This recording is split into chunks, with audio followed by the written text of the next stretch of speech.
is a good one because there's been so much good advice I've received over the years. But I want to tie it back to the product design thinking and the design thinking that we talked about earlier. And when I was in product design and I was just starting out taking the first class, one of the people who was one of my instructors, not a professor, but one of my instructors who helped David teach the class, was a guy named Peter McDonald. And he expressed it in a way that other people have said, but he was the first one who said this to me. And he said, quantity has a quality all its own. And it is a great way of summarizing the design thinking mindset, which is, and many could call it the Nike mindset, the just do it mindset, which is you should be doing and trying because most of the things you do and try are going to fail. And that's okay because it's a part of the process. What is important is that we continue to do, to try, to achieve, to get the things that we want, to make the world better, to improve the lives of people around us. Keep trying. Don't just give up. Don't just lay back and say, you know what? I'm just going to do what comes easy and I'm just going to do what I've already done. That is stagnation. And inevitably, it's going to lead to your downfall because the world does not stay in place and the rules that you came up with and you follow so assiduously are going to no longer apply at some point in time. So quantity has a quality all its own. Always be trying, always be doing. Something that has influenced me a lot is if you look at what Steve Jobs taught the world, and not just about technology, but about a lot of things about how you should run your life. Many of the self-realizations that people have had looking at his life and the way he went about doing it. I think that has been fairly impactful. For example, his thing is that you can only connect the dots in hindsight, right? You cannot connect the dots when you're looking forward. It's only when you look back and you can kind of connect the things. The second thing that he said is that if you're trying to decide what area to work on, look at the thing that really excites you. Look at the thing, because finally you'll excel at something if it doesn't look like work to you. It should look like play to you. Now that was a very it's a very radical way of thinking about it. I wish I'd heard this saying again 30 years ago when I was in school and college.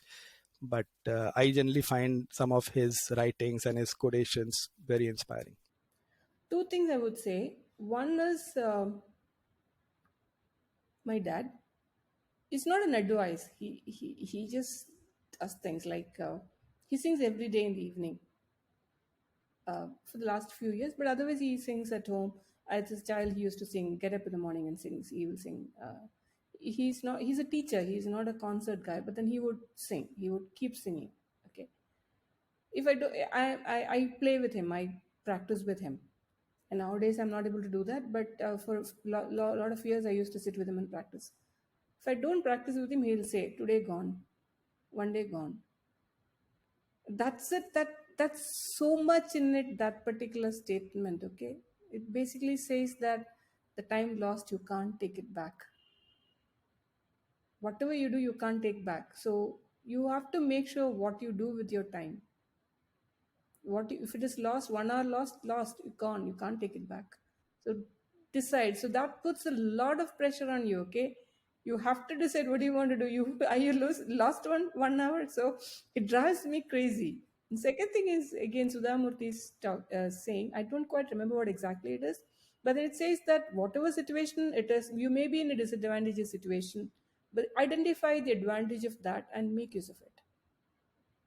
So whatever situation, it may be disadvantages to you, but then try to identify what is the best what you can do at that time and take advantage of that. That situation may not arise and that vantage point we will not get. So I think these two are quite a bit of entwined into my the way I do things. Probably my father, and everybody has a certain unique relationship with their father, and the idea he never gave up. He was the hardest working guy I ever met in my life. He worked in a foundry, and for the Ford Motor Company. He would come home smelling like a foundry because he was just immersed in the foundry dust and the suit and stuff like that. And I just wondered what made this guy tick. What made him get up every day to do that? And he had a hard job, and it was just his nature. And he'd always tell me to never give up. Decide what your dreams are, and go out and tackle them. And when your father talks to you like that, it gives you that kind of inner feeling of the possible. Yes, I can do this. If my dad believes in me, I can do that. One of the best pieces of advice is that I've received. I'll tell you a brief story on it. I was meeting with the professors, university students in particular, will apply to them. And I was just a little bit frustrated just in terms of careers. Or I was kind of saying, what's the point of politics in different areas? Why do we have to play this game versus that game? Doesn't that seem remarkably inefficient, especially as a data guy? I was like, why should we do this? And he had an interesting approach. And he said, he availed me to an idea that's called tournament theory, which came out of the University of Chicago, where they were trying to understand why executives were paid so much. Like they were like, when someone gets promoted from an SVP to a CMO, does their utility really double? Well, if not, why do they double their salary? That seems irrational to a group of economists. And so they studied it. And what they found out was this idea of a tournament, which is that in this tournament model, your CMO is not going to be creating as much value as they're getting paid for. But because of the disproportionate pay, it encourages everyone underneath them who's fighting for the CMO position to work harder. And if you have 50 people who are now working disproportionately harder to get that promotion, then that utility justifies why the salary, the prize of winning the tournament, has to be so high. And think about it. Below the SVPs, you have the VPs, you have the directors, you have the managers, you have the analysts, all looking to say the next level of the tournament, right, is what they want to win. And what his argument was that unfortunately, a majority of people only play in the tournament that they're given. They don't explore all the possibilities of their life. They simply say, well, if I want to get promoted, or if I want to get to this next stage of my career, this is what everybody tells me I need to learn and I need to do. And then what they do is they shut off everything. They almost have tunnel vision around, well, what is it to get to the next step that somebody else sets for me and somebody else tells me? If I look back at my career, people say, well, how did you get into customer analytics? How did you get into this field? The most successful moments of my career have been when I was able to break apart from that and pursue something, not because I saw how it was going to help in terms of winning any particular tournament, but because I saw that there was potential just in the field and the idea itself. And I worry all too often that students, when I talk to them, they're focused, well, how do I get a job with this company? Or how do I do this particular job? And they turn off things that are naturally interesting to them, things that they would be passionate about and would love to do, because it's not part of the tournament that they've been slotted into. And so that advice is just to say, be always mindful about the tournament that you're playing in and the skills. And if there is something that's interesting where you see value and you see something that you could make a great career out of, don't turn it away just because it's not a skill that you need today. If you think about things in a wider sense about where things could go, or perhaps consider yourself playing almost in a different tournament than the one you've been given, you'll find more opportunities. The best advice I would say, because the stock market is a place of very speedy gratification. The best piece of advice was my mentor telling me that you stay away from people who want to run too fast. So stick to what you do. Don't worry about how others are pacing their work, whether it's business or investing. So you set your own pace. I think that's the best advice which I got when I did not even know what I was going to do. Because after you finish your studies, there is this phase of uncertainty. So at that point, I think that we were able to set that correctly. I think it was given by the chairman of Unilever the first day I joined. Swami, I joined in Bangalore, and that was the last day on which Keki Dadi Seth was going to be the chairman of Hindustan Levers, as it was called, and he was moving to a global role.